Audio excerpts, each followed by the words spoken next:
السلام علیکم۔ ویڈیو کی طرف جانے سے پہلے میری آپ سے گزارش ہے کہ آپ اس چینل کو ضرور سبسکرائب کریں تاکہ ہر نئی آنے والی ویڈیو آپ تک پہنچ سکے۔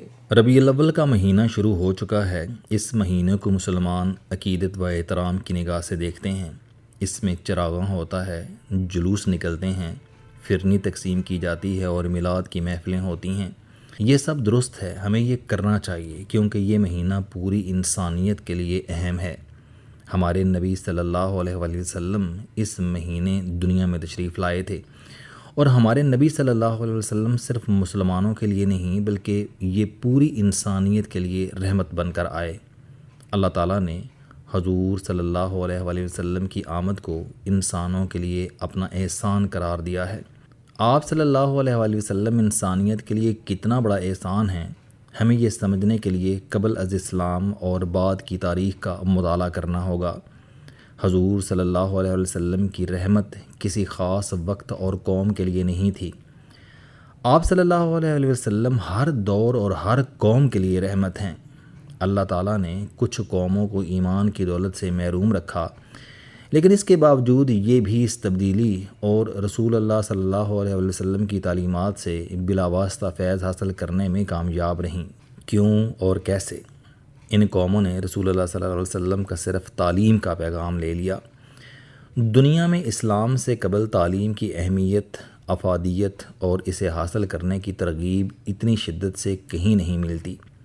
ہمارے نبی صلی اللہ علیہ وسلم کی نبوت کی زندگی کا آغاز ہی پڑھنے کے حکم سے ہوا تھا۔ آپ صلی اللہ علیہ وآلہ وسلم نے تعلیم کے ساتھ شعور و آگاہی کی تحریک شروع کی۔ ہر مسلمان پر تعلیم حاصل کرنا فرض قرار دیا۔ مسلمانوں کو لکھنا پڑھنا سکھانے کے لیے غیر مسلموں سے مدد حاصل کی۔ عین جنگ کے موقع پر اور بعد میں تعلیم پر پوری توجہ دی اور ایک عظیم انقلاب برپا کر دیا۔ دنیا کی جن قوموں اور ملکوں نے ظہور اسلام کے بعد تعلیم کو ریاست مدینہ کی طرح ترجیح اول بنایا، وہ دیکھتے ہی دیکھتے دنیا کی امامت کرنے لگیں۔ آپ کو اگر یقین نہ آئے تو میں ماضی قریب کی تاریخ میں سے صرف 2 ملکوں کی تاریخ آپ کے سامنے رکھتا ہوں، آپ کو اس سے ترقی کا راستہ مل جائے گا۔ 1950 کی دہائی میں جنوبی کوریا دنیا کا غریب ترین ملک تھا۔ کوریا کی جنگ نے سب کچھ تباہ کر دیا تھا۔ گاؤں اجڑ گئے، شہر کھنڈر بن گئے، کارخانے ختم ہو گئے اور عوام کے پاس کھانے کے لیے کچھ نہ تھا۔ بچے بھوک سے روتے تھے اور مائیں ان کو تسلی دیتی تھیں، لیکن یہ ان سے کھانے کا وعدہ نہیں کر سکتی تھی۔ کوریا میں ایک طرف یہ صورتحال تھی اور دوسری طرف اس ملک کے پاس تیل تھا، گیس تھی، سونا اور نہ ہی دوسرے قدرتی وسائل تھے۔ لہٰذا ان کے پاس بھوک، غربت اور مایوسی کے سوا کچھ نہیں تھا۔ اس زمانے میں دنیا بھر کے ماہرین کا خیال تھا یہ ملک ذرا دیر تک قائم نہیں رہ سکے گا، لیکن پھر ان ابتر حالات میں کوریا کی لیڈرشپ نے عجیب فیصلہ کیا۔ انہوں نے قوم کو بتایا کہ ہمارے پاس زمین کم ہے اور وسائل بھی نہیں ہیں، ہمارے پاس انڈسٹری اور زراعت کا بھی سوال پیدا نہیں ہوتا، ہمارے پاس صرف بچے ہیں، یہ ہمارا کل اثاثہ ہیں اور ہم اگر ان کو پڑھا دیں تو ہم اور ہمارا ملک ترقی کی لائن میں کھڑا ہو جائے گا، لہٰذا ہمیں صرف تعلیم پر فوکس کرنا ہوگا۔ حکومت نے اس کے بعد ملک میں ایک تحریک چلا دی، ہر بچہ سکول جائے گا، امیر ہو یا غریب تعلیم حاصل کرنا ضروری ہوگا۔ اساتذہ کو تربیت دی گئی اور تعلیم کا نظام سخت اور معیاری بنا دیا گیا۔ اس کے بعد حکومتیں بدلتی رہیں لیکن پالیسی نہ بدلی، سیاست کے رنگ بدلتے رہے لیکن یہ فیصلہ مستقل رہا اور اس فیصلے نے کوریا کی قسمت بدل دی۔ وہ بچے بڑے ہوئے، تعلیم نے ان کی سوچ بدل دی، یہ محنتی اور نظم و ضبط کے پابند ہو گئے۔ 1980 عیسوی کی دہائی میں صرف 30 سالوں میں کوریا کی شرح خواندگی 100% ہو گئی۔ ان بچوں نے آگے جا کر سامسنگ، ہنڈائی اور ایل جی جیسے برانڈ متعارف کرائے اور یہ برانڈ ہمارے گھروں اور ہاتھوں تک پہنچ گئے۔ آپ جب یہ سطور پڑھ رہے ہوں گے تو عین ممکن ہے سامسنگ کا موبائل آپ کے ہاتھ میں ہو یا آپ کے گھر میں ایل جی کی سکرین نصب ہو اور آپ ان پر یہ سطریں پڑھ رہے ہوں۔ یہ ہے کورین حکومت کے ویژن کا نتیجہ۔ آج جنوبی کوریا دنیا کی 10 بڑی معیشتوں میں شامل ہے اور یہ صرف اور صرف تعلیم کی دین ہے۔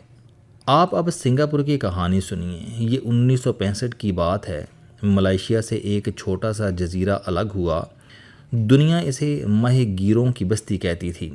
وہاں صنعت تھی، نہ وسائل اور نہ معیشت۔ بے روزگاری کا یہ عالم تھا۔ نوجوان ہاتھوں میں کشتیوں کی رسیاں پکڑ کر پورا دن گاہکوں کا انتظار کرتے رہتے تھے، لیکن انہیں کام نہیں ملتا تھا۔ لیکن پھر ایک رہنما ان کی رہنمائی کے لیے آگے بڑھا اور اس نے نئی نسل کو تعلیم اور ہنر سے جوڑنے کا فیصلہ کیا۔ اس نے کہا، ہمیں کوئی وسائل، بیرونی امداد اور زمین نہیں چاہیے، ہمیں صرف تعلیم بچائے گی۔ اس نے نئی زبانیں سیکھنے پر زور دیا، نظام تعلیم کو میرٹ کی بنیاد پر قائم کیا، نوکریاں میرٹ پر دیں، سفارش اور کرپشن کا دروازہ بند کر دیا، اور پھر ان فیصلوں کے رنگ نظر آنے لگے۔ صرف 30 سالوں میں سنگاپور ماہی گیروں کی بستی سے ایک ترقی یافتہ ملک بن گیا۔ آج سنگاپور ایک عالمی مالیاتی مرکز ہے اور اس کا پاسپورٹ دنیا کا طاقتور ترین پاسپورٹ ہے۔ آپ اب پاکستان کے حالات کا جائزہ لیجئے۔ پاکستان میں پانی، معدنیات، تیل اور سونا سب موجود ہیں، لیکن ہم اس کے باوجود ترقی نہیں کر رہے۔ کیوں؟ کیونکہ ہم نے انسانوں کو ڈیولپ نہیں کیا، ہم نے قوم کو تعلیم اور تربیت نہیں دی۔ یہ یاد رکھیں، قوموں کی سب سے بڑی طاقت اس کے نوجوان اور اس کے بچے ہوتے ہیں۔ قومیں اگر انہیں استعمال کر لیں تو یہ قدرتی وسائل کے بغیر بھی ترقی کر لیتی ہیں، اور اگر یہ وسیلہ نہ ہو تو دنیا کے تمام وسائل مل کر بھی قوم کو قوم نہیں بنا سکتے۔ ہمارے ملک کے 65% لوگ 30 سال سے کم عمر ہیں۔ ہمیں اس عظیم خزانے کی طاقت کو سمجھنا ہوگا اور استعمال کرنا ہوگا۔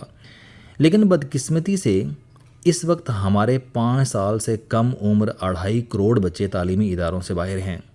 یہاں پر یہ سوال پیدا ہوتا ہے، اگر سنگاپور اور کوریا اپنی قوم کو تعلیم یافتہ بنا سکتے ہیں تو ہم تعلیم کو ترجیح دے کر قوم کو ڈیولپ کیوں نہیں کر سکتے؟ آپ یقین جانیں، ہمارے لیے بھی اس پر عمل کے وہی نتائج نکلیں گے جو دوسرے ممالک میں نکلے ہیں۔ ہماری ریاست اس وقت کئی طرح کے مسائل کا شکار ہے۔ اس کے پاس تعلیم کے لیے وقت اور وسائل نہیں ہیں، لہٰذا اب تعلیم کو ترجیح اول بنانے کی سنت پر عمل کی زیادہ تر ذمہ داری ہم سب پر عائد ہو گئی ہے۔ پاکستان میں انفرادی سطح پر سینکڑوں افراد یہ کام کر رہے ہیں، درجنوں ادارے بھی اس کام کے لیے کوشاں ہیں، اور ان اداروں میں ایک نام ریڈ فاؤنڈیشن کا ہے۔ میں کئی سالوں سے اس ادارے سے رضاکارانہ طور پر وابستہ ہوں۔ یہ ادارہ کمال کر رہا ہے۔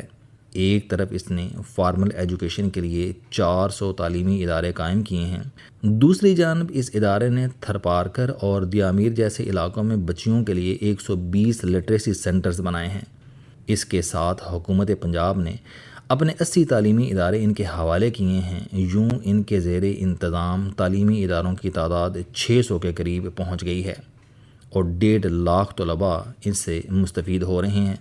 ان لٹریسی سینٹرز میں بچے مفت تعلیم حاصل کر رہے ہیں۔ ریڈ فاؤنڈیشن کے کام میں بہت ہی خاص بات ان کا یتیم بچوں کا پروجیکٹ ہے۔ یہ ڈونر سے 60,000 روپے سالانہ لیتے ہیں، جو کہ 5,000 روپے ماہانہ بنتا ہے، اور اس تھوڑی سی رقم سے یہ ان بچوں کو تعلیم کے ساتھ ساتھ یونیفارم اور کتابیں دیتے ہیں، اور یوں یہ یتیم بچے ڈاکٹرز اور انجینئرز بن رہے ہیں اور ڈونرز کے لیے صدقہ جاریہ کا باعث ثابت ہو رہے ہیں۔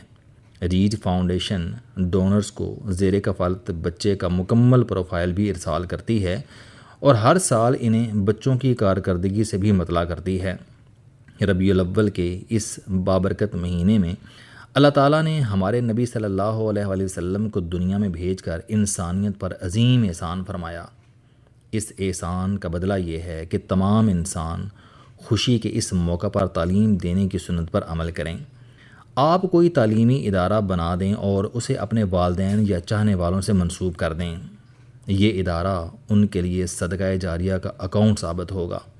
یا آپ کسی تعلیمی ادارے میں فرنیچر دے دیں یا سائنس لیبارٹری فراہم کر دیں، اللہ تعالیٰ آپ کو اس دنیا اور آخرت دونوں میں نواز دے گا۔ آپ 60,000 روپے سالانہ یا 5,000 روپے ماہانہ ارسال کر کے کسی ایک بچے کو اپنی کفالت میں لے سکتے ہیں۔ ریڈ فاؤنڈیشن آپ کو بچے کی تفصیل ارسال کرے گی اور یہ بچہ تعلیم حاصل کرنا شروع کر دے گا۔ آپ ایک سے زیادہ بچوں کی کفالت کا ذمہ بھی لے سکتے ہیں۔ یقین کیجئے یہ بچے آپ اور آپ کی نسلوں کے لیے صدقہ جاریہ بن جائیں گے۔ ربیع الاول منانے کا ایک طریقہ یہ بھی ہے کہ تعلیم کو ترجیح بنانے کی سنت کو دوبارہ زندہ کیا جائے۔ میں ریچ فاؤنڈیشن کے رابطہ نمبرز اور بینک اکاؤنٹ درج کر رہا ہوں۔ امید ہے کہ آپ اس سنت پر عمل کرتے ہوئے کسی یتیم بچے کا سہارا بنیں گے۔ برائے مہربانی ڈونیشن کے بعد دیے گئے نمبرز پر اطلاع ضرور دیں تاکہ آپ کے عطیات آپ کی خواہش اور ترجیح کے مطابق بروقت استعمال کیے جا سکیں۔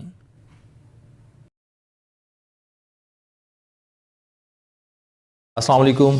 آپ اسٹوڈنٹ ہیں، کوئی جاب کرتے ہیں، کاروبار کرتے ہیں، یا پھر آپ گھریلو زندگی گزار رہے ہیں۔ اگر آپ اپنی زندگی کو بدلنا چاہتے ہیں تو اس چینل علم دوستی پر آپ زندگی میں کامیابی کے لیے جاوید چوہی صاحب کے موٹیویشنل، سوشل، سیلف ڈسکوری سے ریلیٹڈ اور صحت سے متعلق بے شمار کالم سن سکتے ہیں۔ میرا دعویٰ ہے کہ یہ چینل آپ کی زندگی بدل دے گا۔ اس چینل کا مقصد اچھی باتیں معاشرے میں پھیلانا ہے اور اچھی بات کو دوسروں تک پہنچانا صدقہ جاریہ ہے۔